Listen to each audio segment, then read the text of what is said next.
I feel I have power and I have still the motivation to make not only the game, I like to make the difference. And then I saw why I was so good player, because I score unbelievable goals. The Italian player has quality, but the German make the difference. I had the passion for football, the motivation for football, and don't forget, the love for football.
As sometimes happens with players, especially a player like Matthäus,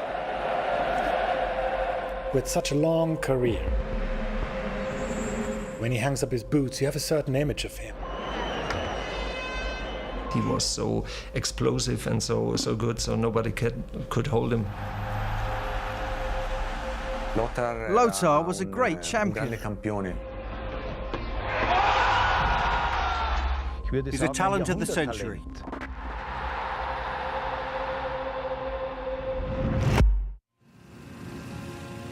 I born in Herzogenaurach. Herzogenaurach is Puma and Adidas, the factories. It was a dream for me, not only to be a professional football player, the dream was to be a professional football player by Borussia Mönchengladbach. Jupp Heynckes was the one who discovered him. On a Saturday in May 1978, he went to Herzogenaurach. In that game, he scored 2 goals. And in the afternoon, he also played for the senior team. So another match, and after 90 minutes, he scored another 2 goals. I was going to the training session. Bertie Vogts was a player. Alan Simonsen was a player. Jupp Heynckes was the second coach. Udo Lattek the first coach. And I come from the village, 17 years old, with my dad, and was going to the training session like this. But then we started training and I forgot everything. I like to show them only how I am good, how I am strong. And after the first training session, Bertie Vogts was calling the manager of Mönchengladbach and told him, hey, you have to sign immediately with him. Don't wait another 3 days, maybe somebody catch him. Okay, after 1 day I was going to the office and signed my first professional contract. And this is a story. This was the beginning. Lothar Matthäus turned professional in 1979 with Borussia Mönchengladbach. And the talented midfielder wasted little time in making a name for himself at his boyhood club. At that time, he was, I think, we would now probably call him a defensive midfielder. A very dynamic player, you know, that was always what set him apart. You know, he could suddenly explode and then make things happen. The captain, Bertie Vogts, couldn't believe an 18-year-old was so cheeky during training, and already the biggest star. This was a great season. From the 4th division in the 1st division in the UEFA Cup final, I think it's a dream for each young boy.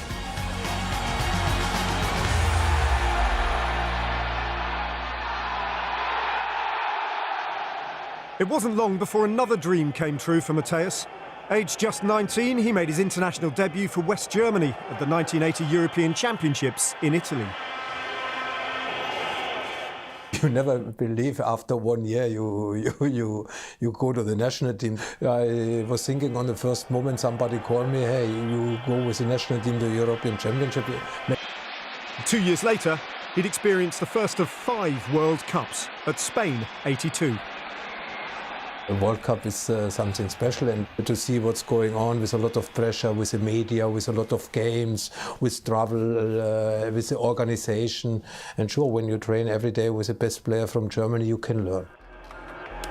And Lothar Matthäus was a fast learner. This was one of his strengths. He was just so strong mentally that he never gave up. My brother had only one flaw. He couldn't lose. If he ever lost, he'd never want it to happen again. Matthäus' self-belief and talent proved he could compete with the very best, but he wanted more. In 1984, German giants Bayern Munich came in with a record bid of just over £1 million for the 23-year-old. It was a challenge too tempting for the league's brightest prospects to turn down. It's a big difference between the club. Bayern Munich has to win titles. Mönchengladbach is happy when they win one title. I was full with confidence. I was one of the best players in Germany, and Bayern Munich want me. Lothar Matthäus From the very beginning, you could see that Lothar Matthäus was a unique player. He was someone who had such great talent. Success arrived quickly. Matthäus won his first Bundesliga title in his debut season at Bayern, but it was his second season that will be remembered forever. It was the most unbelievable Bundesliga season ever. It's an absurd story. The whole season was almost like a story from Greek mythology, only with the bad guys winning. All the year we was the second in the league. Werder Bremen was the top, and on the 33rd game day, the second last, we played against Werder Bremen in Bremen. And when Bremen win this game, they are the champion. We can do nothing. It was 0-0, not much was happening. And then the Bayern player and bounces away in a touch. And while the Bayern player is scrambling after the ball, the referee points at the spot. Michel Kutsop, who was a very solid penalty taker, unfortunately hit the post with his penalty in the 90th minute. And this was our chance in the last game to win the championship. VfB Stuttgart has to win against Werder Bremen, and we has to win against Borussia Mönchengladbach at home.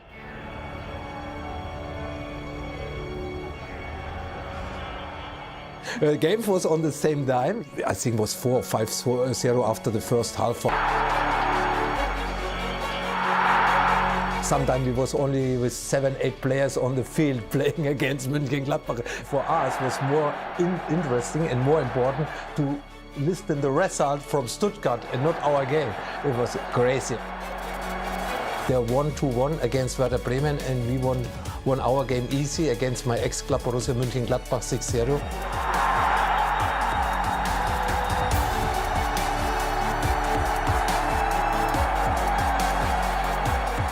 When was the final whistle and you saw the scream, German champion Bayern Munich in the season 85-86.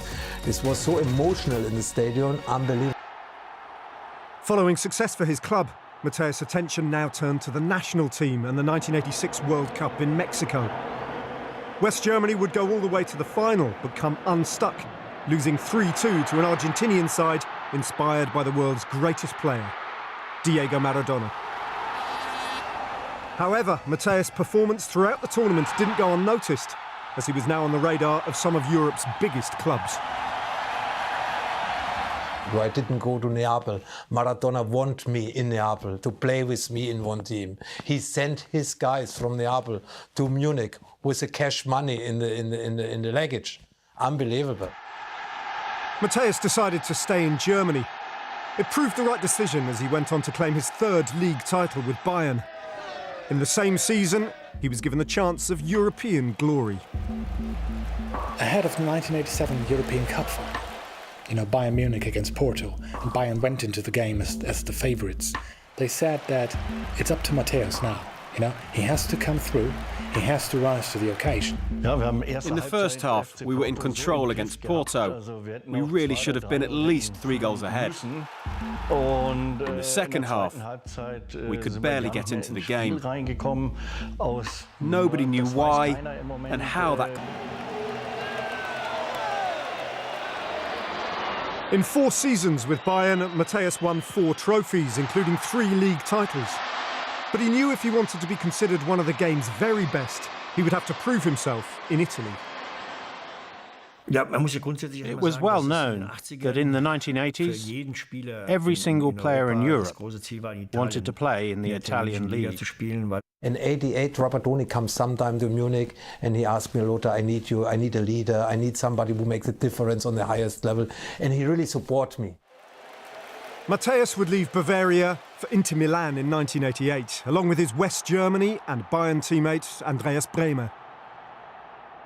Matthäus was a key player for Inter. He had personality, strength, character, grit. He gave his heart and soul on the pitch. He really was a fighter. Inter needed a player like that. The German would contribute 12 goals in his debut season in Italy, with perhaps the most important coming against their closest rivals Napoli at the San Siro. We were playing against Maradona and Careca in that game, 2 major figures of global football, and so we knew how tough it would be. We knew that we were able to win the championship that day. At the start, we were all a bit nervous, and Napoli were winning 1-0 at half-time. We came out with more determination. The manager Trapattoni changed the formation, and Nicola Berti equalised. Then Matthäus had his free kick. And it was that free kick that won Inter the championship. The most emotional championship what I won ever was in Italy. It's nicer to win the championship at home against Naples with Maradona in a full stadium. This was amazing. Inter's 13th Scudetto, their first since 1980, was won by a record 11 points. If Matthäus wasn't already a world star before he arrived in Italy, he was now. He's the best foreign player I ever played with. When he said we were going to win, we won. When he said he was going to score, he scored. Lothar Matthäus played a brave kind of football. Always attacking, with intent. The Italian player has quality, but the German make the difference.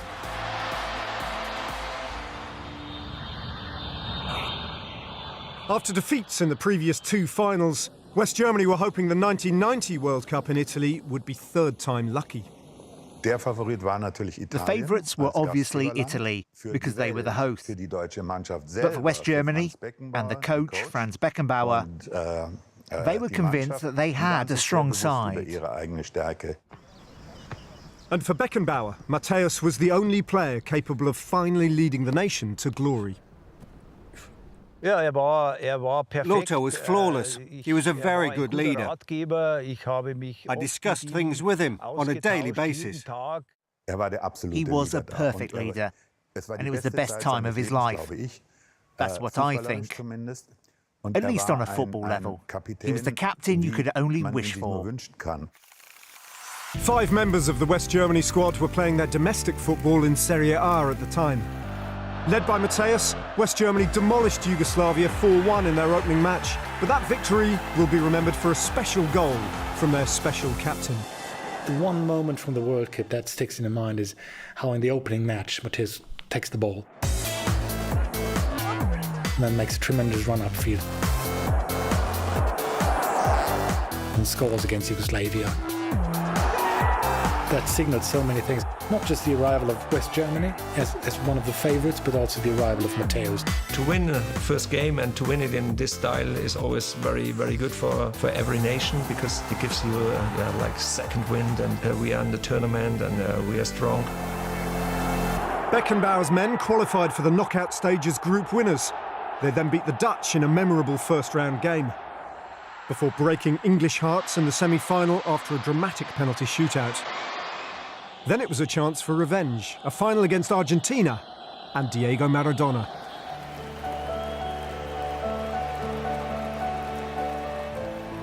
We were the better team. Argentina only focused on defending, relying on Maradona in attack. Then the referee gave us a penalty who was maybe only 60%. You can't be discussing who'll take the penalty on the pitch. The decision to take it was based on whoever was feeling more confident. In the first half, I broke something down in my shoes, and in the halftime, I changed my shoes. When you are not sure, especially by penalty, when you run and then you forget, by penalty you start to sing, and this was around 2-3 minutes before Andreas Brehme was shooting the penalty. And I told to Andy, Andy, you know I have new shoes, please do it and score. It didn't matter whether it was my left or right foot, but with my right foot I felt more comfortable. Bremer's penalty in the 84th minute would be enough to give West Germany a 1-0 win.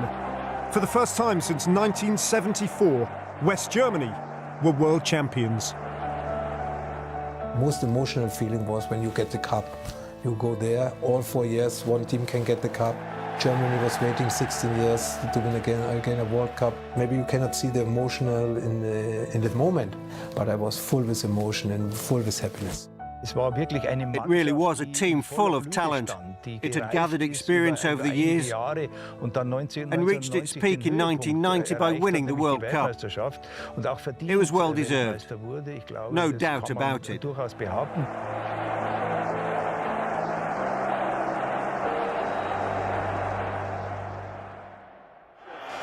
After captaining his country to World Cup glory, the accolades continued to pour in for Matthäus.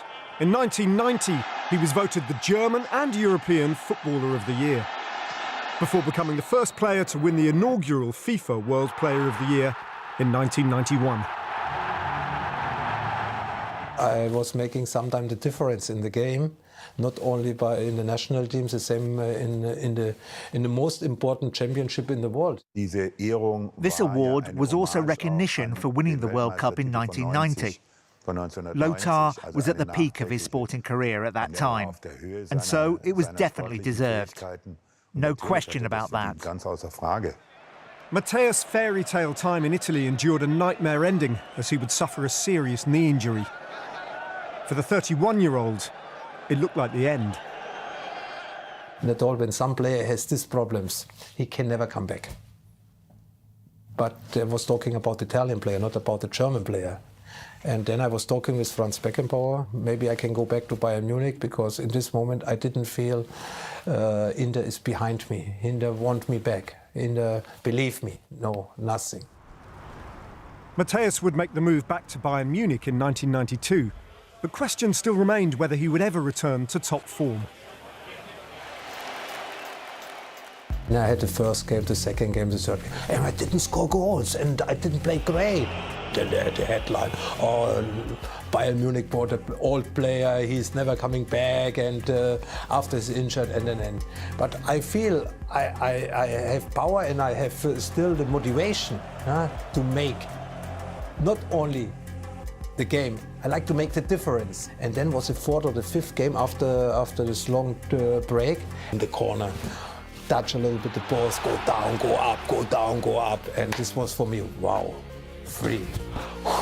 Mark saying, I am back. Franz Beckenbauer started there as coach in January 1994. And the first thing he did was to reinstall the position of the sweeper. And who should play in that position?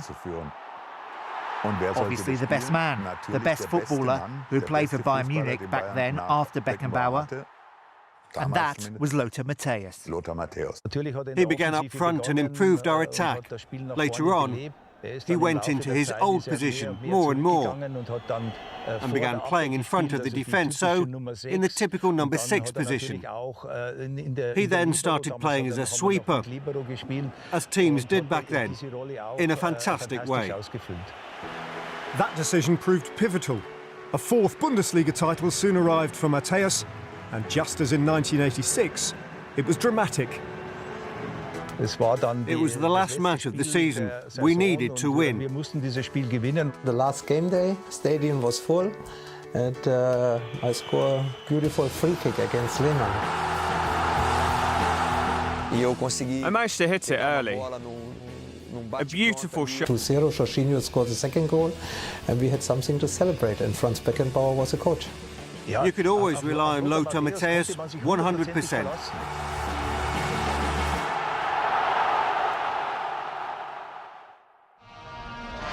It was a different story internationally for Matthäus. First, Bulgaria would shock the world by knocking out the holders Germany in the quarter-finals of the 1994 World Cup. He was then left out of the Germany squad that won Euro '96. But that wouldn't be the end for Matthäus. Another German title followed in 1997, as did a return to international football at his 5th World Cup finals in 1998. He always gave everything for himself and for the team. That's why he was so valuable. Then in 1999, Matthäus, along with Bayern, were given the opportunity of European redemption and righting the wrongs of their haunting defeat to Porto back in 1987. Boss game, we told similar. Boss game. And had the chance to win the match. Carsten Janke hit the bar. Then Mehmet Scholl hit the post. With 10 minutes left and Bayern looking most likely to add to their 1-0 lead, Matthäus was substituted. We lost our focus and conceded twice. And we were so upset about having given away that trophy that we thought we'd won. 1987, Porto was better all 90 minutes. But 1999, I think we was a better team, but on the end won Manchester United, and that's it.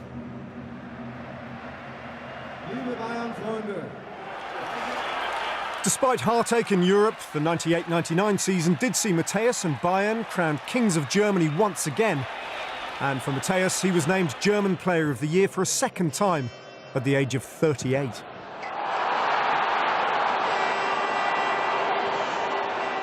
I learned a lot from him. His professional attitude, lifestyle, the way he played football. How Lothar lived was unique. In training, he always gave 100%. He never stopped. 12 months later, Matthäus would leave Bayern after a combined 12 years. Yet he couldn't say goodbye without completing a domestic double, which included his 7th Bundesliga winner's medal. The player liked to win titles.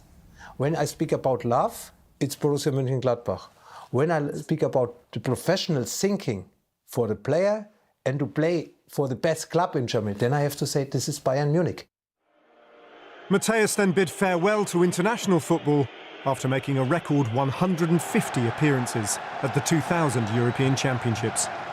To play 20 years in a football country like Germany in the national team, this show me, I really was living for football. I had the passion for football, the motivation for football, and don't forget, the love for football.